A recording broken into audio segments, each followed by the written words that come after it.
ఈరోజు తీన్మార్ మల్లన్నను ఈ విధంగా కాంగ్రెస్ పార్టీ బహిష్కరించడం అమానుషం.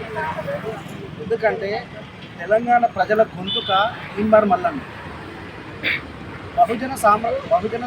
బహుజన రాజ్యం కోసం తను చాలా పోరాటాలు చేస్తుంది.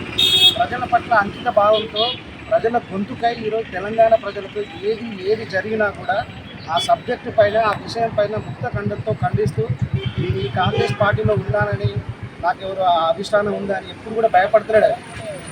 ప్రజల యొక్క హక్కు ఏంటి, ప్రజల యొక్క పోరాటాలు ఏంటి, ప్రజల యొక్క సమస్యలు ఏంటి, ఈసీ వాదాన్ని ఎందుకు ముందుకు తీసుకొస్తున్నారు, ఈసీ దళితులు, మైనార్టీలు, ఎస్సీలు, ఎస్టీలు ఎందుకు వెనకబడిపోతున్నారు, ఈ రెడ్ల రాజ్యం అనేది ఎందుకు కొనసాగిస్తుంది, రెడ్ల రాజ్యం కూడా మన తెలంగాణలోకి ఏ విధంగా ప్రవేశించింది, దాన్ని ముక్త ఖండంతో దాన్ని పూర్తిగా సుతిమెత్తగా తెలంగాణ ప్రజలకు ఏ విధంగా వచ్చారనేది కూడా వాళ్ళ వివరణ కూడా వివరించడం జరిగింది. అంటే ఈ తెలంగాణ ప్రాంతంలో ఒక రెడ్లు మాత్రమే పరిపాలన చేయాలి.